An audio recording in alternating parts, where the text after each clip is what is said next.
se zisati dzaziva ndine shoko guru randinoda kubudzai neuso nchamisa wave nebato itsva iri dano rakatorwa mushure mekunge paonekwa kuti zita reMDC rakange rasvibiswa nemhandu ngonzo rako michina nakupe nevamwe saka kana mave kuzoenda kunovhota munofanira kucherekedza kwazvo chiso chachamisa nemasi matatu pamwe neruvara rwemabhanana votera neuso nchamisa voterai pamasi matatu voterai neuso nchamisa voterai paruvara rwemabhanana voterai neuso nchamisa voterai pamasi matatu voterai neuso voterai paruvara rwemabhanana musanyengedzwa nebato rezanu muchipiwa mbeu nefotereza tinoda bato rinounza mabasa kuti mugozvitengera mega zvamunoda bato rezanu rauraya nyika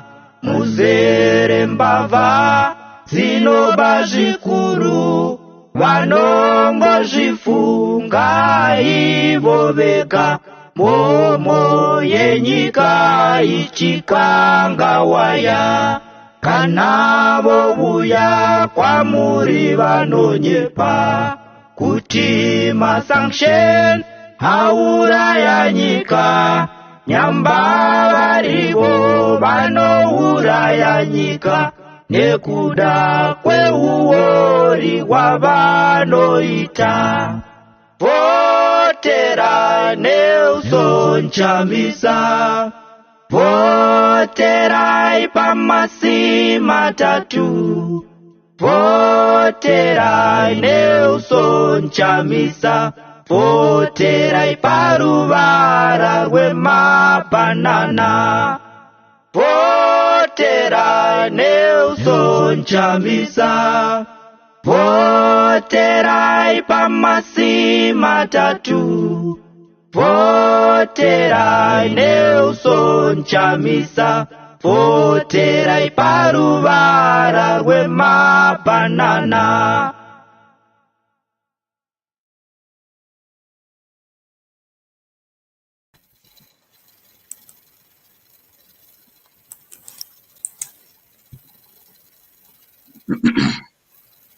manheru akanaka vateeri mangwanani masikati pamuri mese tadzoka zvepafamily focus family in focus tiri kuda kuti tikurukudzirane titaurirane nezvekuti tingaronga sei ko zvinofambiswa sei kuti isu vanhu tive responsible pamaareas edu atinogara responsibility yekumeka sure kuti government yedu yaita zvainofanira kunge ichiita munharaunda matiri.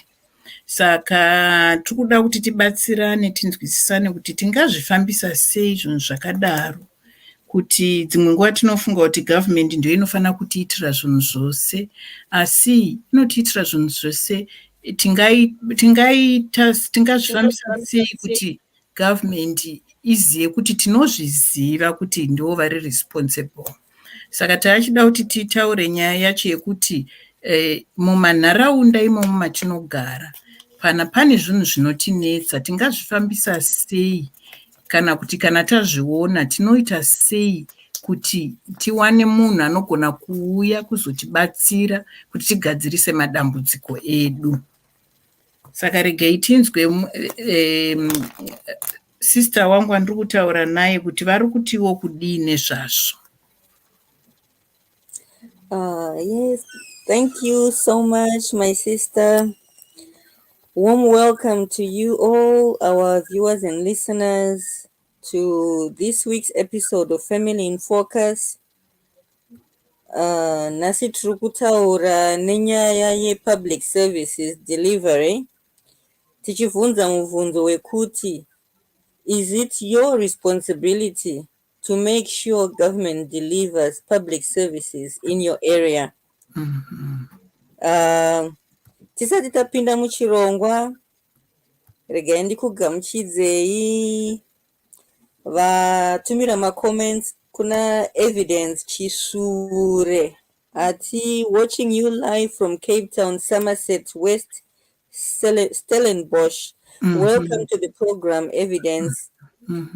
Kune vamwe vakateerera vakatarisa, introduce yourself, let us know you are out there, let us know where you are joining us from. Kandai henyu comments ku comment section. Tiri kuda kuti program yedu ive ye-discussion, tichipona tichi-interacta isu nemi vateereri nevatariri. Saka we encourage you to post your comments mu comment section. We'll keep an eye on the comment section tichi-addressa kana muine ma-questions. So tingade kutanga nekukanda mubvunzo kwamuri vateereri nevatariri. Mubvunzo wekuti, what do you think? Is it your responsibility to make sure government delivers public services in your area? But tichimirira ma-comments enyu, ningade kukanda question yoyi to my sister. What do you think, my sister? Is it the responsibility of the average ordinary citizen, anogaro whether kuchitungwiza, whether kuchinoi, gweru, bulawayo, ibasa ra-citizen here, to make sure that government delivers public services munharaunda make maanogara imomo? Ichocho ichokwadi kuti mubvunzo ubvunzwe, nekuti vanhu vazhinji vanoshama kuti kosei Harare ine marara pese pese. Saka public services dzacho toda kutanga tataura kuti public services dziri kutaurwa ndedzipi. Kurasa mabhini, kuti tiwane mvura yekunwa yakachena, kuti tiwane pekurasira tsvina yedu kana matoilets anoshanda, and anofanira kunge mvura iyo inenge ichifanirwa kuwanikwa ku all the areas dziri public nemudzimba medu. Matoilets all the areas mutaundi nekudzimba kwedu. Mabhini anofanira kunge achiraswa all the areas mutaundi nekudzimba kwedu. So those are some of the public services dzinotaurwa idzodzo, kuti saka irresponsibility yaani kuti zvinhu zvakadaro zvigadziriswe. Isu tongotangira like family in focus, totangira mumba. Saka kana mumba let's say toilet haichashanda, tinozvifambisa sei? Tinongonyarara here kana kuti pane watinotaurira? Handi tinotaurira somebody, baba toilet haisi kushanda, pane zvaitika. Saka baba vanongogara here, vanongonyarara? Baba vanotoita something. Vanoita sei baba? Baba vanonotsvaga munhu anouya achigadzirisa toilet yavo kuti zvinhu zvese zvinake. Saka iyoyo ma-public services iwayo, irresponsibility yedu yekutarisa kuti ari kushanda here. Saka kana asisashandi, like okay, yemumba iyi tataura zvinogona munhu wega wega anogona kutora munhu anomugadzirira pamba pake. But kana ma-public service iwayo aita the whole unit yekuti haifiridzi yese, mvura hakuna, matoilets haasi kushanda, zvinonyararwa here? What do we do kana zvinhu zvakaita saizvozvo? Pane kwatinoenda here kunoripota kana kuti kunotaura kuti zvinhu hazvichashanda zvakanaka? Ende kana tisina kuripota, pane zvinoitwa here kana tisina kutaura kuti pane zviri kunetsa? Saka nhai my sister, zvingaitwe sei?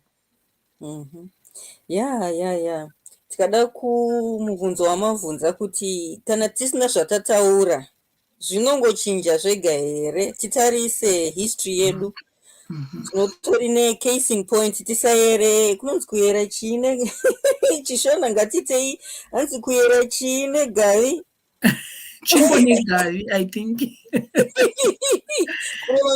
Kuyera nyoka negavi ndizvo? Nyoka negavi, nyoka negavi. Okay. Tinyatsotarisa case in point yepractical situation yatiri kunyatsoziva iriko kumusha kuZimbabwe. Tinayo situation yekuti mumaneighborhoods edu, mumacities especially, mapublic services are very poor. Sekutaura kwamaita mabhini haachakolektwa for a long time. Sanitation haina kuexpandwa to accommodate ningirikini population iri kukura. Maroads haasi kumaintainwa, water supply haisi kumaintainwa, electricity supply haisi kumaintainwa, mahospitals, maschools. Saka tine experience tingati how many, 42 years takanyarara, tiri kuzviona zviri kuitika, hatina chatataura, but hapana chatichagadzirisika. On the contrary, things have been getting worse and worse. Chokwadi. Saka maybe it looks like hazvigone kuchinja if we, the people who are affected by it, don't put pressure on the people who are employed to do that work. Nekuti ivo vanoramba vachipiwa mari dzavo, handiti kana vari macounselors kana vari maMPs vanopiwa mari dzavo whether maservices are delivered or not. Asi isisu ndisu manje tinogara tisina mvura yekuflasha, mvura yekunwa. Mwana akarwara last week, pane picture yandakaona yemwana anga atsva akamena akapiswa nei, akaendeswa kuhospital akariliswa asina kubatsirwa because vakati hatina mishonga, hatina anything chatinokwanisa kuita. Saka isisu ndisu we are bearing the brunt of the situation, ndisu tinosafa. Saka zviri kureva kuti vanhu havasi kutaura here kana kuti vakangonyarara? Kana vachitaura vanotaura kunani? I think ipapo maybe ndo panogona kunge paine problem, my sister, kuti kutaura maybe vanhu vanenge vachitaura, but it's possible kuti vanenge vasinganyatsoziva kuti kwatinofanira kuendesa zvichemo zvedu, kwekuti tikazviendesa ikoko zvinozoproduce maresults ekuti mapublic services anoimprove. Maybe vanhu havanyatsoziva kuti ndiani watinofanira kupressurize. Saka vanhu tinogona kutaura stereki among ourselves tichingoti mazvioneka nezvinoizvi onai apa pazara ningirikini rubbish, mabhini haasi kukolektwa, onai rodhiyo zvayaita. Maybe tinototora mapictures tichikanda pasocial media, but kuti tinyatsoziva the correct place yatinofanira kuendesa zvichemo zvedu, maybe ipapo ndo pane problem. Asi handiti hazvifaniri here kunge zvichiendeswa kuna kansela zvichemo izvi? Kansela wewodi yenyu anenge aripo ndiye anofanira kunge achitambira zvichemo izvi, kuti honai kansela zvaita munharaunda medu tingaita sei kuti zvinhu zvigadziriswe. Saka ndo panofanira kunge pane donzvo rapo ipapo kuti tiende kuna kansela titaure kuti zvinhu hazvisi kufamba zvakanaka.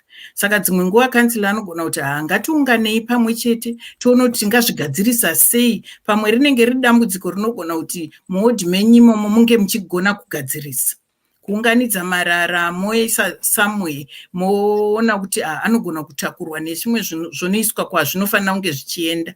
Asi dzimwe nguva kansela anogona kuti izvi zviri kuita muhodhi mangu muno, kana hodhi iyo ine dambudziko, kana hodhi iyo ine dambudziko. Saka zvingaitwa sei izvozvo?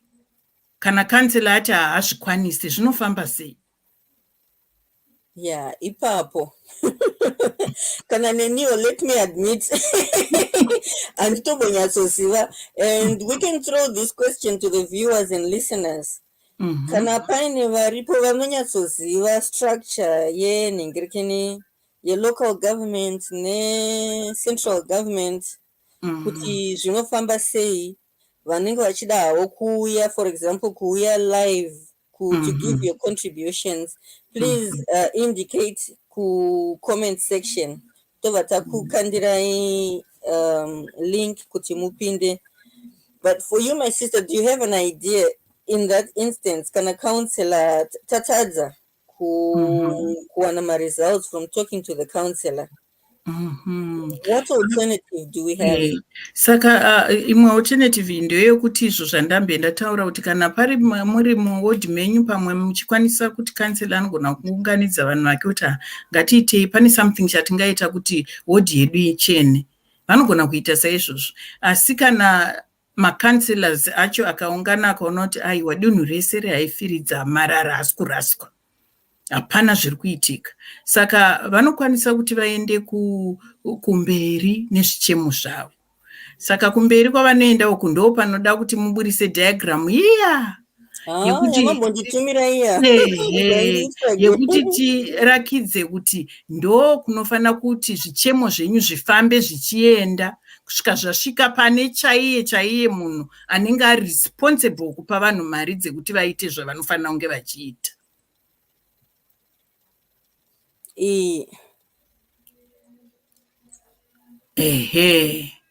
Maybe tobvira kuzasuku kubvira kwainotangira muita mobvira kwainotangira ikoko.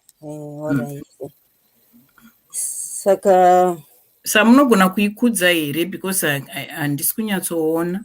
Hamusi kuona mawords? Handisi kuona mawords.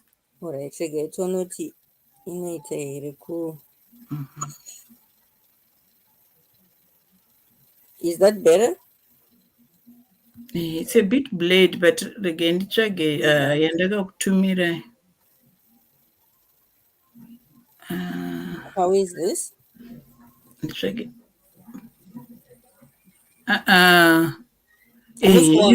Iri nani iyoyo. All right.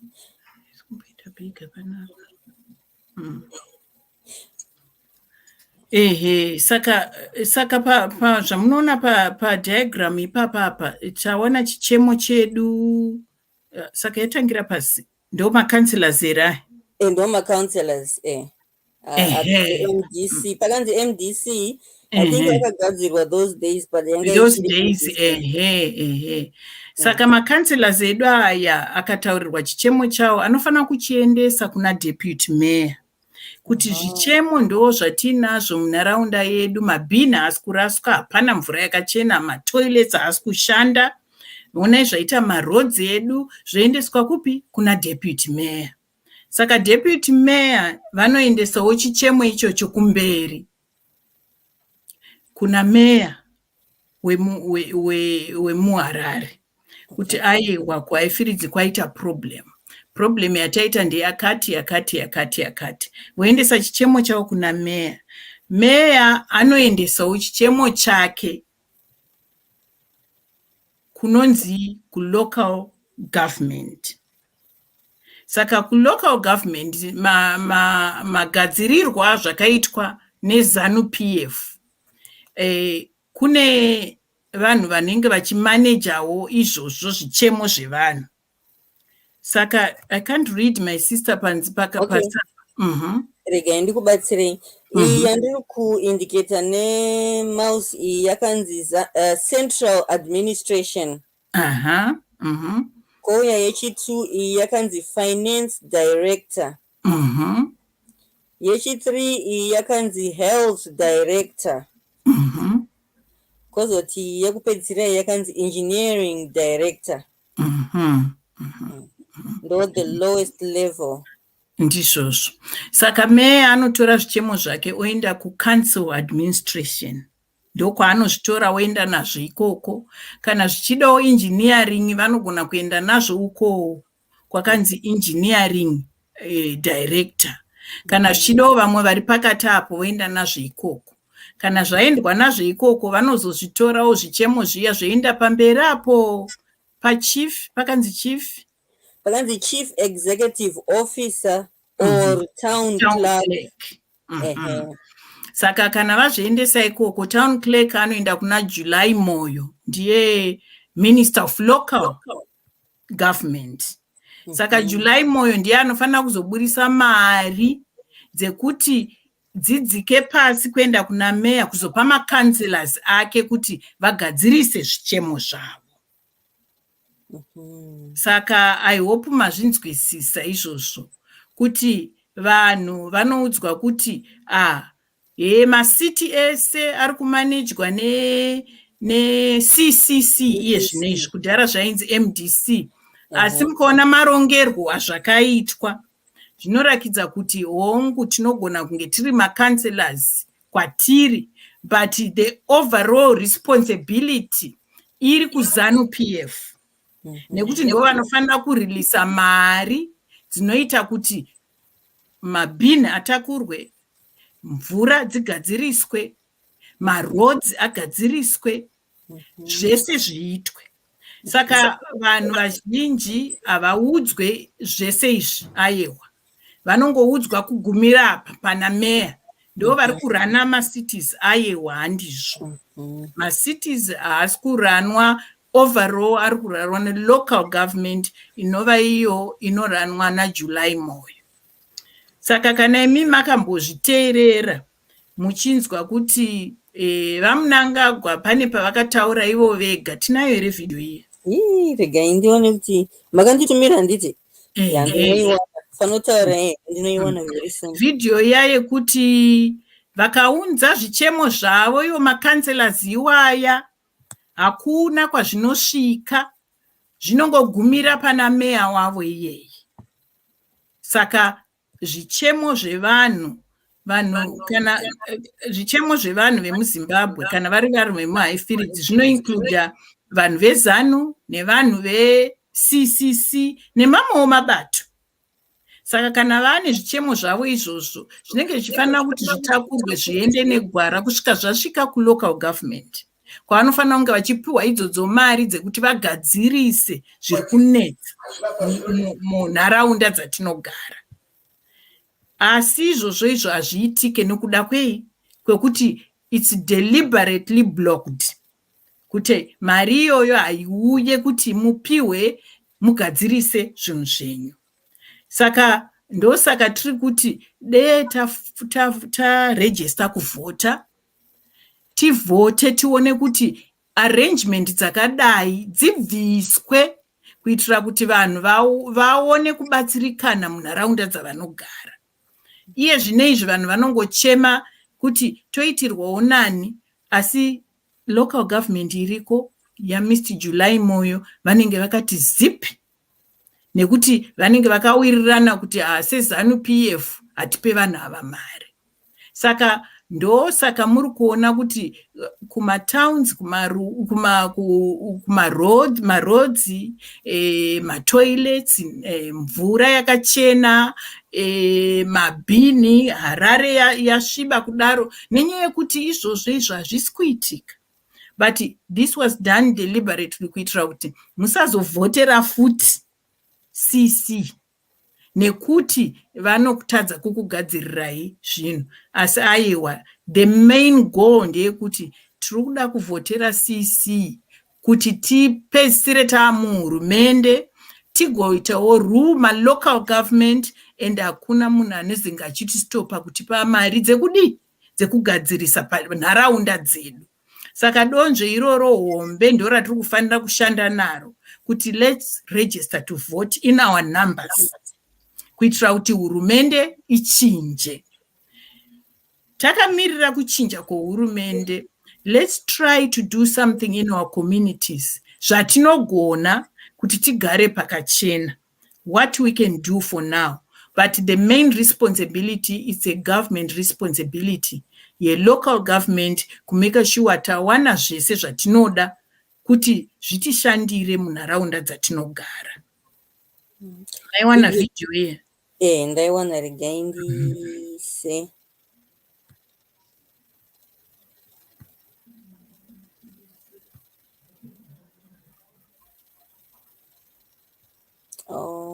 Sorry, volume. Councillor MDC,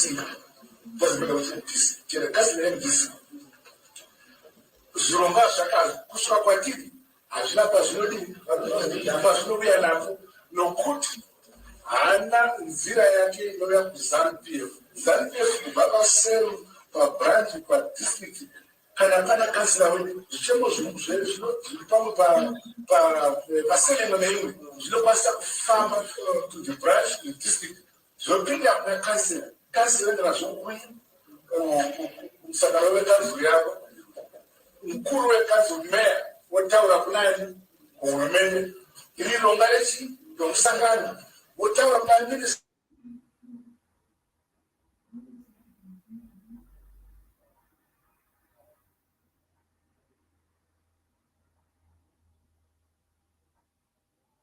No volume anymore.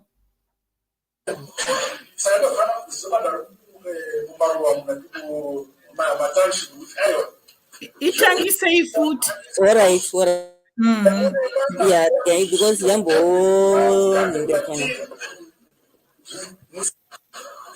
Councillor MDC,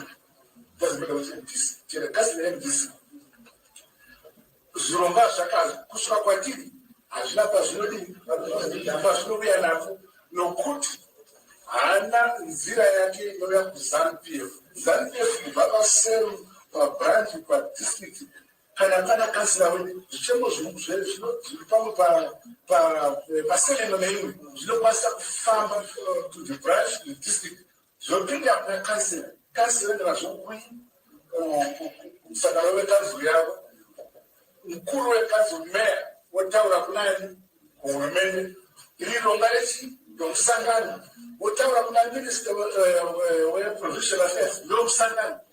Zvino kana zviri zveMDC zvichemo zvavo zvinoenda kuharvest house kazvobva pazvoite ndopazvinogumira ndopazvinofira. Saka ndofanira kuzova mumaruwa mumatownship kuti aiwa zvenyu zvinofira kuharvest house kana nene vanga kuda kuzvisvika kukabhini kuna mugambe matini musaisavo kuharvest house waisave ZANU-PF ndo vanosisa mashuku nokuti vari mugwara rokutonga chazvitaura kuzvizvezvi. Saka hama dzangu ndangoti tiudzane mukabata mashoko anatakautaura zvinazviya asikutoshani unosika zvitaura ndakudzai zvina basa rahwani kuzonisika kutaura toenda kuvanhu nokubatana nokuwirirana avamugabi pasine mhando.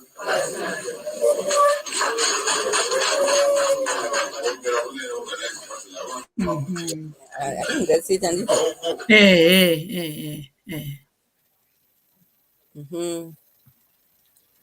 Yeah. Saka ndofunga mazvinzwisisawo kuti munyatso understanda kuti ndo zvinoshanda zvichiita ma-councillors nema-mayors nema-deputy mayors ne-local government ndo mashandiro azvinoita iwaya.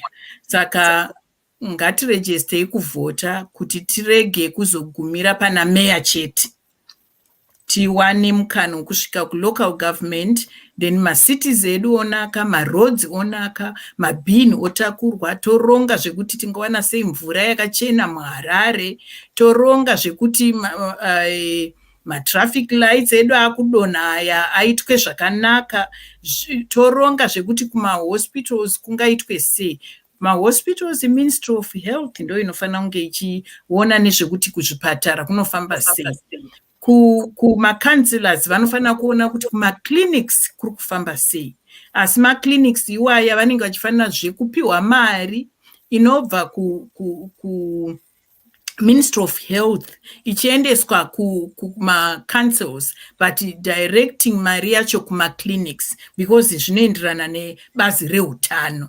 Saka zvese izvozvo sezvamanzwa zvichitaurwa zvinoblokwa somewhere. So we want to vote, to register to vote kuti pfungwa dzedu neurongwa hwedu nemaplans edu ese atinenge tida kuita asvike kuna Minister of Local Government anenge ari weCC togadzirisa zvinhu. Saka ngatiendei neuwandu hwedu kuregister kuvhota, especially vechidiki. Rendai munoregister kuvhota ende endai mugovhota ende todazve kuzodefenda vhoti yedu kuitira kuti 2023 structure dzese idzi dzinge dzachinja in favor of the citizen. Saka ndofunga vanzwisisa meno kuti pane vamwe here vanenge varipo vanoda kuti vatsanangure zviri nani kana kuti comment.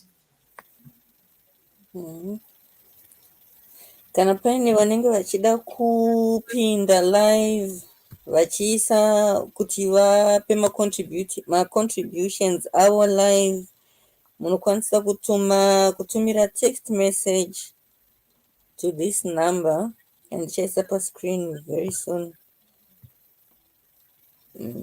Mukatumira text message to that number tinokutumira link yekuti munokwanisa kupinda mupe ma-comments enyu live. Otherwise, kana muchida henyu kandai ma-comments enyu ku-comment section and we will read and address kana paine ma-questions. But I think the overall message yatiri kuwana ndeyekuti it is really our responsibility to make sure kuti munharaunda mandinogara zvinhu zvese zviri kushanda the way that it should. Nekuti if I don't take that responsibility, hapana munhu achabva kune imwe nyika uya kuzotarisa kuti nai vanhu vari kugara muarea iyi havana chakati, ndinofanira kuvabatsira kuti vaone chakadi, because people don't care most of the time, and sometimes vanhu vane zvavo ma-issues avo avari kudila with in their own areas kwavanogara. Saka it's up to every adult to take that responsibility muarea make maanogara, kuona kuti zvinofanira kunge zvichiitwa kuti vana vawane vave a clean safe environment yavanokurira inovapawo a chance of a future. Kuitwa here. And in addition, it's the responsibility of every adult to know and understand what can and should I do to fix the situation.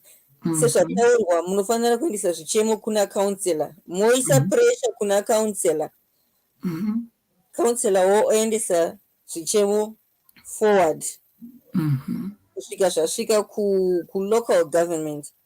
Asi tikaona kuti taedza taisa pressure tachema but hapana ari kutinzwa, then it's time now to take action in the form of ma-elections. Ma-elections will give us that opportunity manje to get rid of those officials vasiri kutibatsira, because vanhu ivava itoriwo basa ravo, in the same way that teacher anoenda kuchikoro obhadharwa kuti adzidzise vana. Ma-councillors nema-MPs vanenge varitoriwo pabasa, vakatopuwa basa rekuona kuti nharaunda dzinogara vanhu dziri kumaintainwa here, dziri kudevelopa here. Saka hazvina kunaka kuti vave vachibhadharwa, vanobhadharwa mari dzavo, asi kuti vabhadharwe vasingaite basa ravaka the work that they were employed to do. Saka tikaona izvozvo, it means it's time to fire them. And the time we have that power to fire them is when elections come. That's why it's very important kuti tiite register to vote, toenda kuma-elections, and we vote out vanhu vasiri kutiseva. In this case tazvinzwa kuti problem iri kumusoroko kulocal government. Saka tiri kuda kuti tiende kuma-elections tinobvisa vari kumusoro ikoko kulocal government vacho, because same zvataurwa zvamaona zvataurwa muvidhio zvanzi zvichemo zvenyu hazvimbosvika kwazvava zvichifanira kusvika because muri kusapota opposition.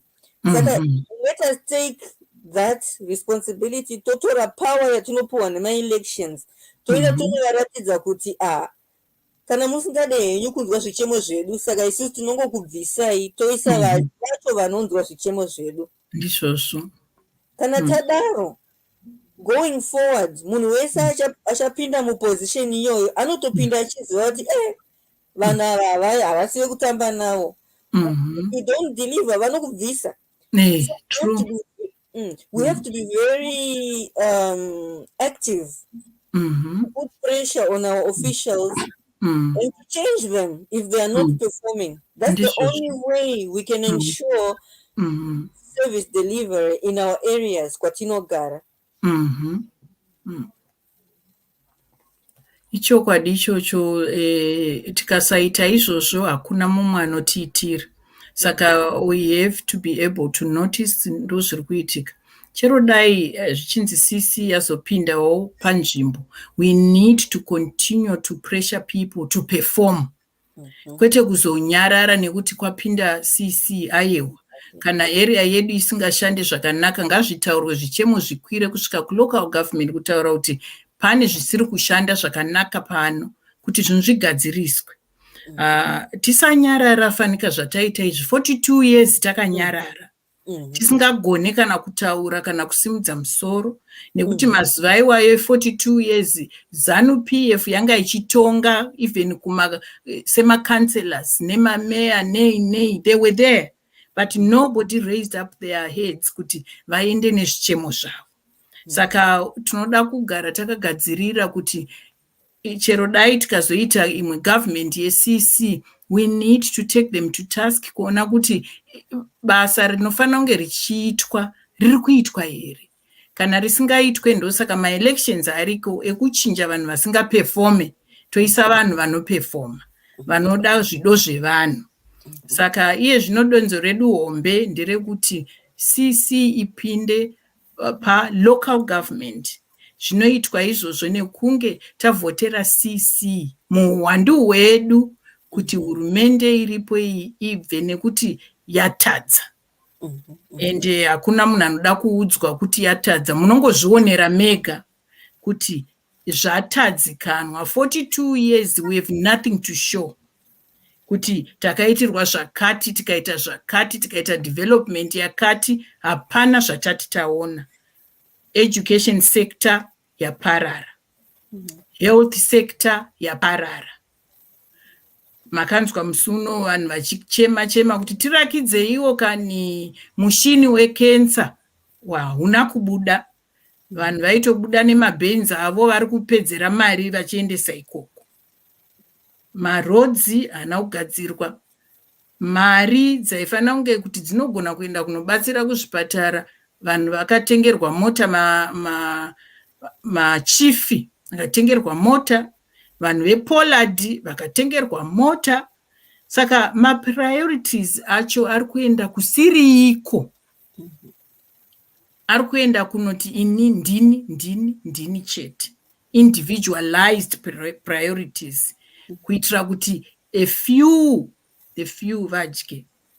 You know, Zimbabwe kuita unge animal farm.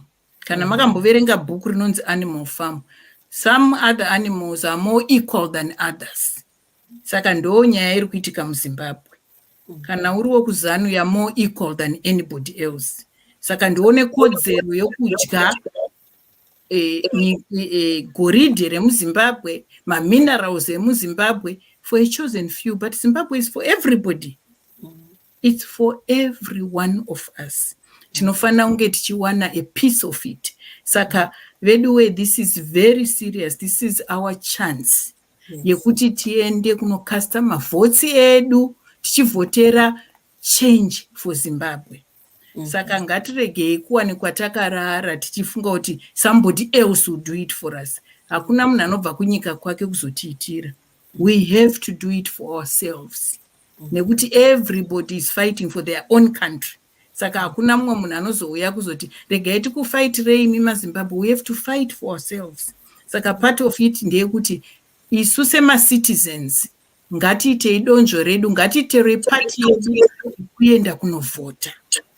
Ende tivhotere bato reCC kuti zvinhu zvichinje. Ndizvo chaizvo. Pane mabai elections ari kuuya musi wa7 May. History yenyika yedu it has demonstrated kuti mabai elections turnout is usually low.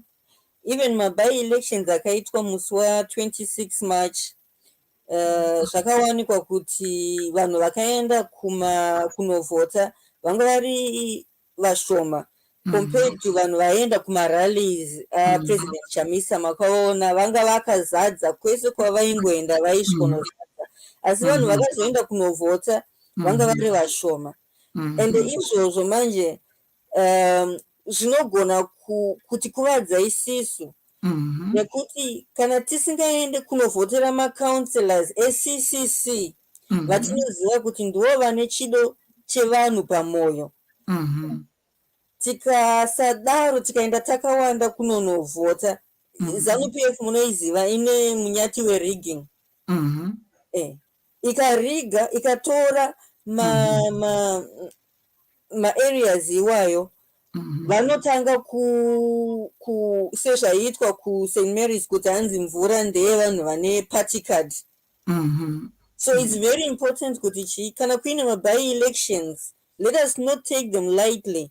Totofanira kuenda kunoita make sure kuti ma-councillors atinoziva kuti uyu tikamupa that chance anokwanisa kutibatsira, anokwanisa kudevelopa nharaunda yedu.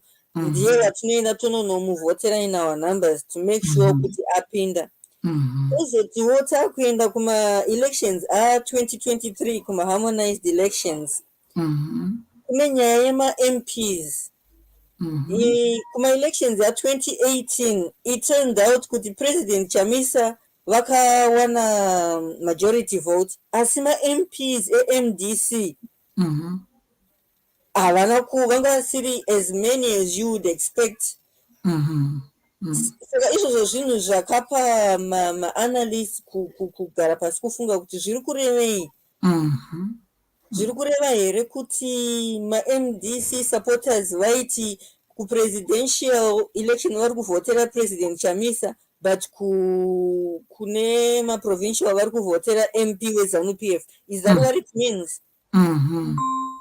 Another analysis yakabuda ndeyekuti kune rigging yakaitwa. Saka tinongokurudzira kuti tichienda kuma-general elections achaitwa muna 2023 tiende tichiziva kuti tine zvinhu 2 zvatakanangana nazvo. 1, toda kuti MP weCCC apinde. 2, toda kuti President Chamisa vapinde. Izvi zvakakosha stereki nekuti President Chamisa pavanopinda, kana vachida kuti vachinje zvakakanganiswa neZANU-PF, munoziva vakachinja constitution yedu vachiisa ma-laws anovapa that power yekuoppressa vanhu nekusilensa the voice of the people. So we want President Chamisa to go in and restore our constitution to what it was before Emerson Mnangagwa started messing around with it.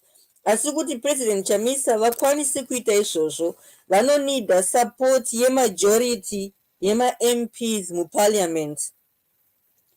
Vakapinda vari 1 but vasina ma-MPs akakwana vachaface ma-problems akawanda nekuti vanenge vachiopozwa nema-MPs eZANU-PF. Chese chakanaka chavanenge vachisuggesta kuti chiitwe ma-MPs eZANU-PF vanokwanisa kungobloka. Then we find ourselves in a situation where we are stuck. So chinhu chakakosha chaizvo kuti tichienda kuma 2023 elections tiende tichiziva kuti tiri kuda kuvhotera MP wekwedu weCCC naPresident Chamisa.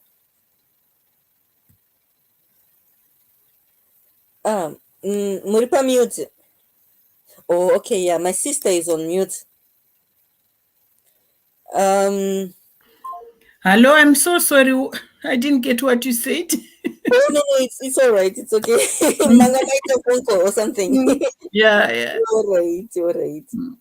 Aiwa, ndandingotsanangura iyo kuti ma-MPs patinoenda kuma 2023 elections, we have to make sure kuti we vote for a CCC MP as well as for President Chamisa. Tisabude tine situation ya 2018 yekuti president vanowana majority vote but ma-MPs kuma provinces.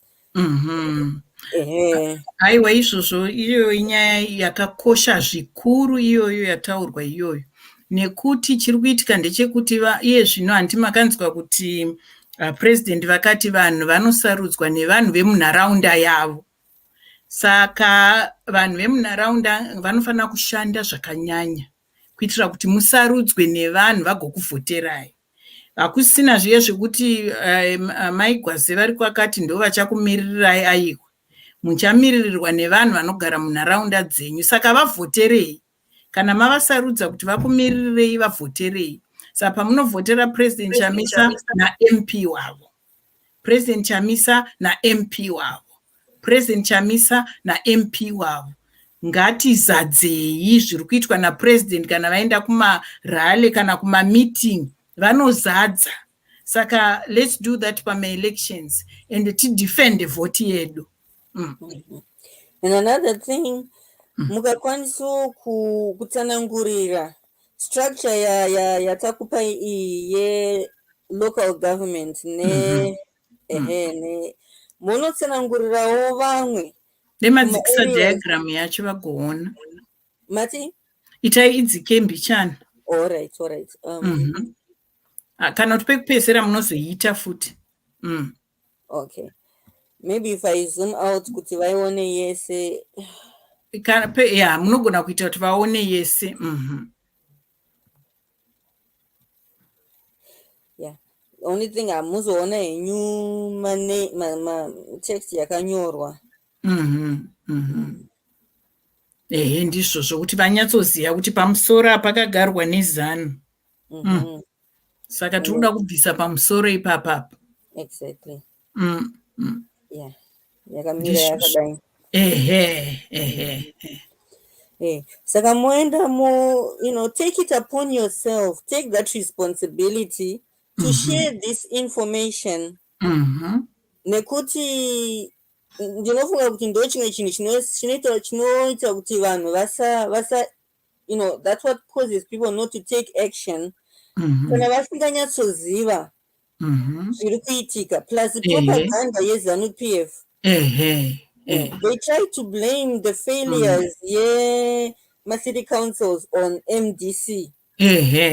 Because ndo zvavari vanhu, they survive on lies. They want to lie to confuse the people. Ndakaona nengitweet yavo pamuchinguri nezuro ichotaura kuti hamuna kuona here zvaitwa mumakanzuro mataundi ese neMDC. That is a lie. Yes. Kunyeberwa. Saka inimi zvingwarirei nhema dzakadaro idzodzo. They are lying. Saka vanozviziva kuti antimanzwa zvakataurwa naMnangagwa kuti zvichemo zvenyu hakuna kwazvinoenda nekuti kumusoro uko kune ZANU. Saka pamuchinguru akuya achiti ndimi makatadza kuchengeta macities. That's a lie. Saka taurirai vamwe kuti vanyatsoziya kuti blockage iri kuZANU-PF.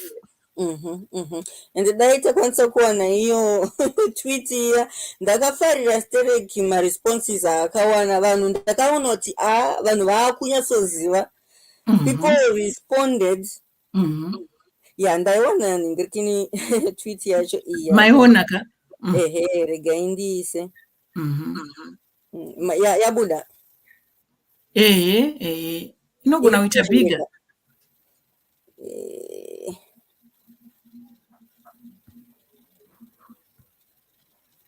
Is that better? Yes, much better. That tweet is a lie. Vaverengerei just in case. Pamuchinguru akanyora kuti CC is a party founded on principles of sabotaging efforts by the central government to bring back sanity to Harare. Look at the mess that Harare has become. Central government is tirelessly working to improve service delivery, and CC is working against that. That is a true lie.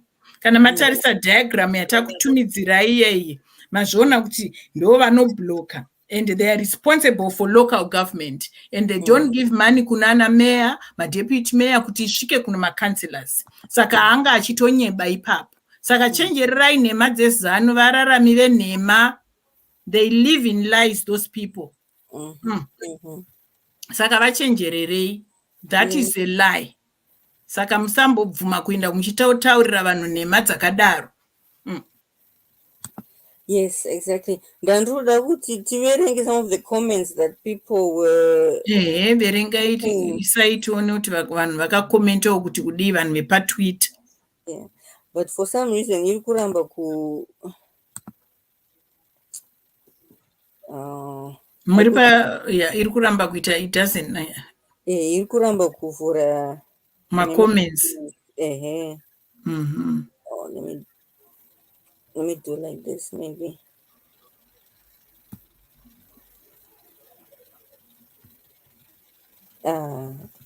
Iri kuita act up, iri kuramba kuvhura macomments. Aiwa zvina mhosva chero vanhu vazvinzwira vega. Yeah. But I was very happy nema comments akaiswa nevanhu, you know, in response to this tweet. People really demonstrated kuti they are not believing my lies anymore. Yeah, they are true. My lies ega. Chokwadi.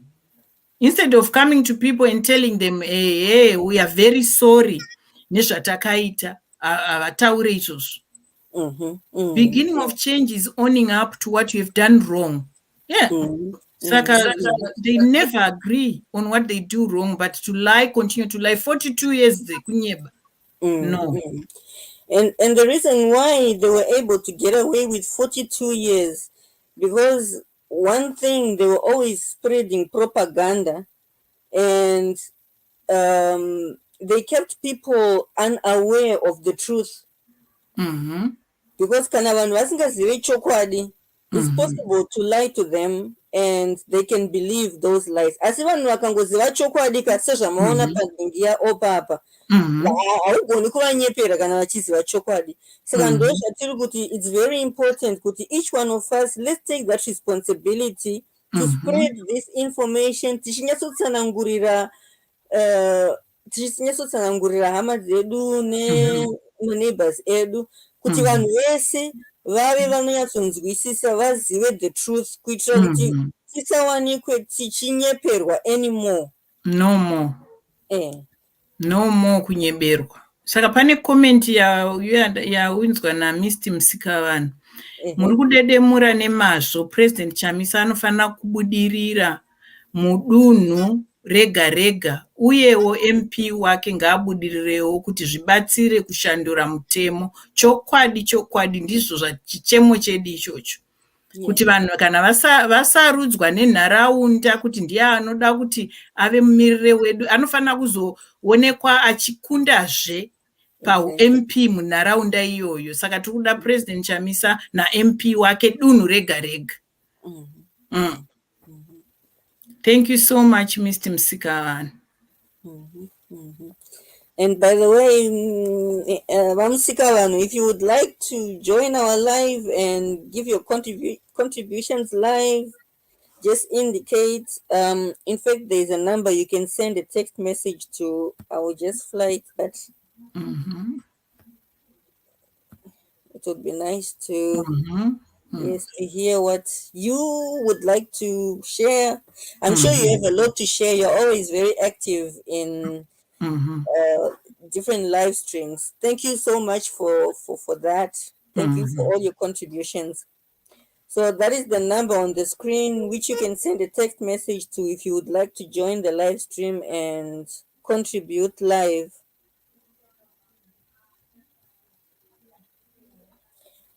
Then maybe a few other issues that we could address. Most of you probably are aware that President Chamisa vakambo famba vachisangana nevanhu, and just as always, he has been drawing crowds. Crowds. Ndine video kandinongoda kushare nemi. I think this was in Masvingo quite recently. It's beautiful, eh?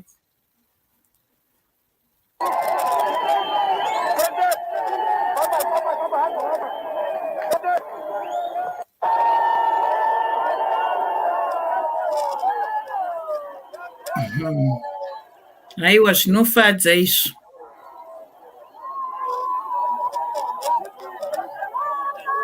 Zvinofadza. Yes.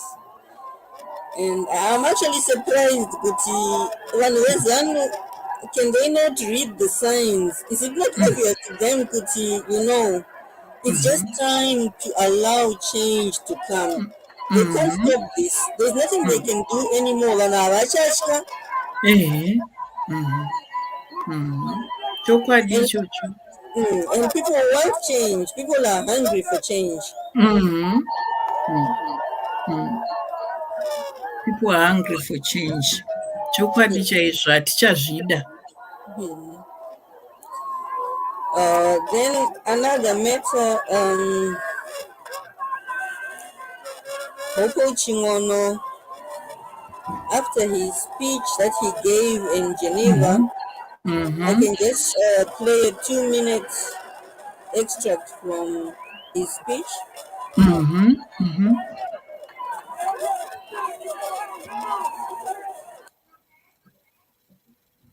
Oh, just a second, please. You've got a death sentence. You are gone. The cost of getting help around me daily.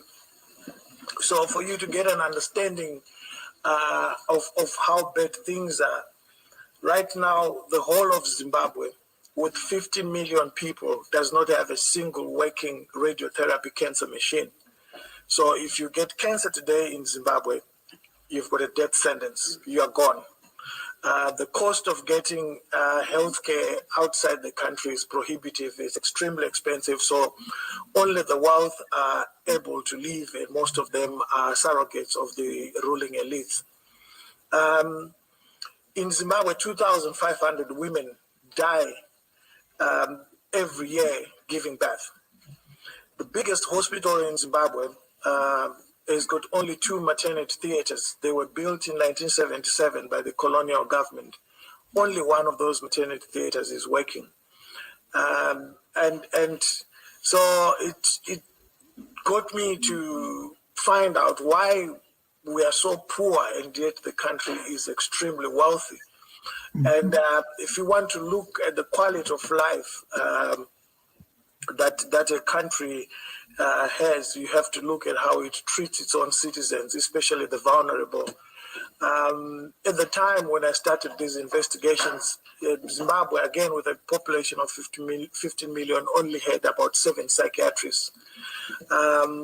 We are in a terrible situation where if you speak, you get arrested and you are thrown into prison. I'm lucky that I'm known internationally. There are many people in Zimbabwe that are rotting in prison that don't have the international profile that I do have, that shouldn't be in prison. In 2020, we found ourselves, like the rest of the world, facing the pandemic, COVID-19. And there was a lot of money that was allocated, some coming from international partners, including Canada, to assist vulnerable countries because they were aware that. Yes, True. And people were saying, why did he say that? Why shouldn't he say that? Why shouldn't he say that? He's not lying, it's the truth. When they were asked to show us a cancer machine, they couldn't show us anything except telling us words which are hateful. No. Yes. Yes. So I was also very pleased to note that the citizens defended Hopewell. Yes. There were a number of Twitter spaces that were held where people even invited some of those ZANU-PF supporters who were criticizing Hopewell for, as they put it, for exposing his country's defects. Anzi kunzikira sei kufumura hapwa. Yes, they are accusing him of kufumura hapwa in public. Vanga vachida kuti asataure. But zvinonyararirwei. After that, I read a story about somebody talking about how his mother died because of cancer. They were living somewhere in Zarabani. They had to drive to Harare. Machine broke down. They were told the next machine is Bulawayo. They went there. The machine was broken down. Imagine, and until she died. And he was talking about so many other people who died after his mother. And some of them 14-year-olds. Yes. Nandine picture yanga iripo ye a sister and a cancer. It's really very, very hard. I saw that one. You the one you are talking about. And I wanna pan up.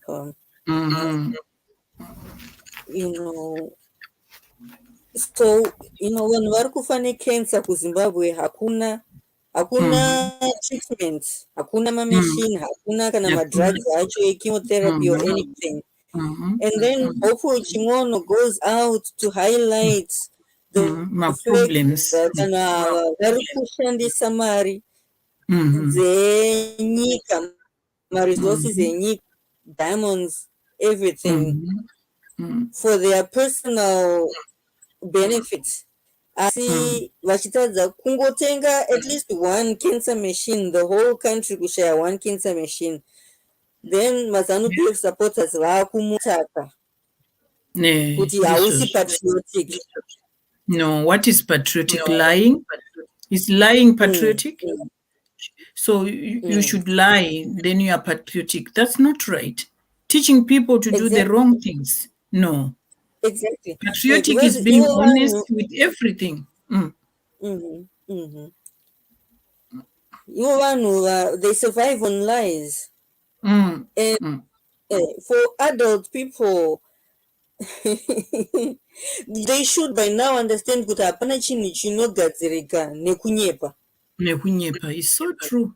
Hakuna chinogadzirika nenhema. Hakuna zvakadaro. Asi tikatsvaga muchokwadi kuti chiri kunetsa chii, chiri kukonzeresa kuti nyika yese ishaye so much as a cancer machine, iyo nyika iri wealthy as Zimbabwe is, toona kuti problem iri papi, then we are on our way to finding the solution. Then we can fix our country. Handimanzwa kuti vari kuchera mabohos kuBulawayo, kubinga, I think mabohos iwayo vari kubhadhariswa 100,000 for one, iyo ichingoita 10,000 chete. Saka vari kuchera mabohos ndiani? ZANU-PF. Oh, but not Niger. Or government is doing it on whatever, but their cost, they are saying it costs 100,000. The actual cost is only 10,000. Okay. Saka is their own companies vanopa matenders acho kuti vaite and then they overcharge. That's what happens. Aiwa, vana veZimbabwe, this is our window of opportunity. This is our chance to put an end to this and to try and create a new start for our nation. True, very true. We need to start afresh, and this is our chance. This is our chance. And we shouldn't miss it. Absolutely. And if we miss this, I'll bet you there's a good 40 more years to go before we get another chance. Because please, we don't want that. Please don't even say that.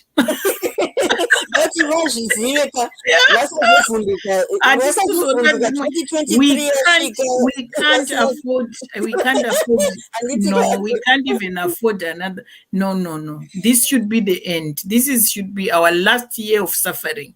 2023, things have to change. Yes. So what should we do to make sure kuti zviri kutochinja 2023, my Gwaze? Register kuvota in numbers. Yes. Go and vote in numbers and defend your vote. Haikona kusiya munhu kana wakuenda kunovota. Please go with your neighbor, go with your siblings, go with everybody munharaunda menyu. Kana muri muraini imomo endai mese munovota. Please musasara. Musatombosara, because it's for you. You are doing it for yourself, not for other people. We have to change this government through the vote. Yes, we should do it. Yes. And please do take advantage of this ID issuing and voter registration blitz, which is ongoing until 38 April. And it. Yes. Please don't allow this chance to pass you. It may be very difficult to get your ID if you don't get it during this time. If you have to get it afterwards. So please, kana muine hama dzisati dzane ma-ID ma-youth aya vabatsirei, give them even the money yekuti aende anonotora ID ozoenda onoregister kuvota. I think ndakutumira imwe video yaiswa na speaker Maheri about registering to vote. Mukaisa iyoyo vanhu ndofunga vangatoonawo kuti nevakuru vari kukurudzira izvozvo. Alright, izvozvo rega indiningirike. Play. Yes.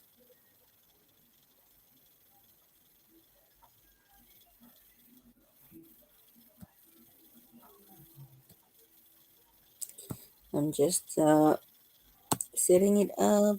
Like WhatsApp. Right, here we go. Youth are the majority of our population, which means that you've got the power. Let me restart it.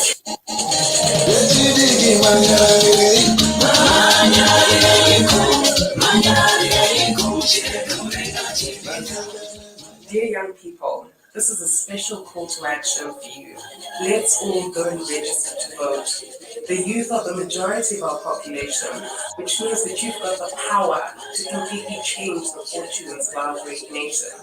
If you vote in your millions, you've got the power to actually change the government of Zimbabwe. It's not true that voting doesn't work, voting doesn't matter. It's staying at home and being apathetic that doesn't work. It's often said that our lives begin to end when we keep silent about the things that matter. It's very important for every single young person to ensure that their voice is heard in the next election. If you want a bright future, a future that's got functioning hospitals, an education system that works, you're all at school, you want bright careers ahead of you, you want jobs, all of that depends on your ability to vote. We all want to take Zimbabwe into the modern age where we've got modern infrastructure, systems that work, basic services like water, refuse collection, all of that depends on us voting. We want a government that cares, that creates a conducive environment for us to creatively express ourselves, to ensure that our schools are well capacitated, to ensure that young girls don't have to suffer, when they menstruate because they don't have sanitary pads. We want every single young person to have an opportunity to participate in the economy so that we don't have the drugs crisis that we have now. It requires us to all register to vote so that we vote on voting day and then proceed to defend that vote. Now I implore you all it takes is for you to fill in a proof of residence affidavit, to bring your national ID card. If you don't have a national ID card, there's a list going on at the moment. So all you need to do is to find out where the closest registration center is to you, and then make sure you go and register to vote. It's such a simple process. It's only 10 minutes in a very short queue. This is the queue that will end all queues. Young people, this is your time to exercise your power and register to vote.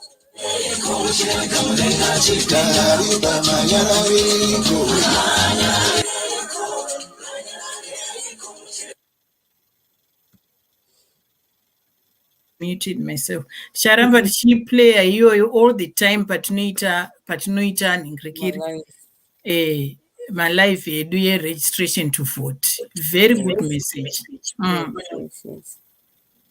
Yes, so any other comments? Pane macomments here apasina? No, apana new comments apinda.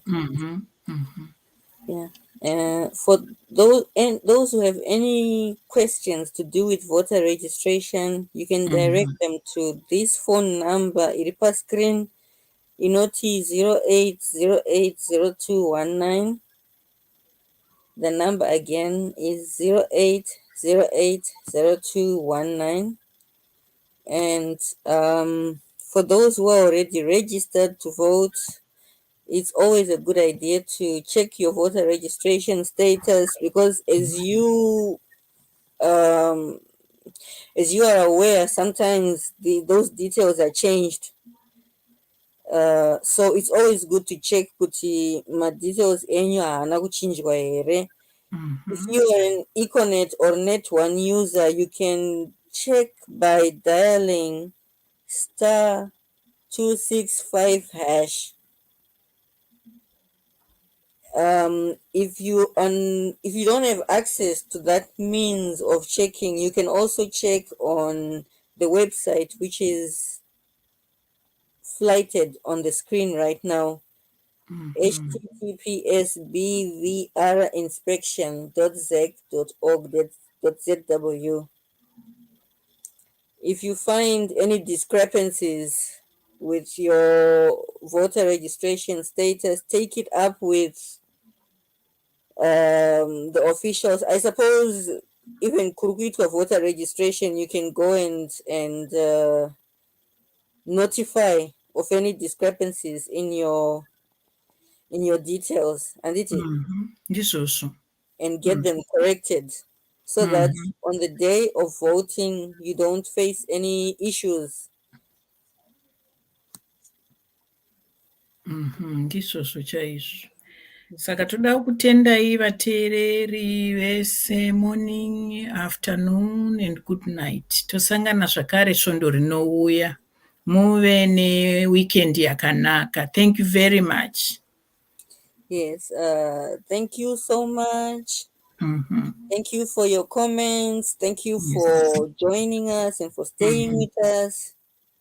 And have an absolutely blessed week. And do keep an eye on this site. If you are not subscribed to our YouTube page, please do go and subscribe. If you have not liked our Facebook page, please do like our Facebook page. If you are not following us on Twitter, please do follow our Twitter handle. And if you have not downloaded our Change Radio app, you can find it on Google Play Store. You just search for Change Radio and it will pop up. Then you can always listen in to Change Radio. We have a variety of interesting programs for you there on our radio. So please do take care and stay blessed. Bye bye. Vanambuya nana sekuru kumamisha, nehama dzose zisati dza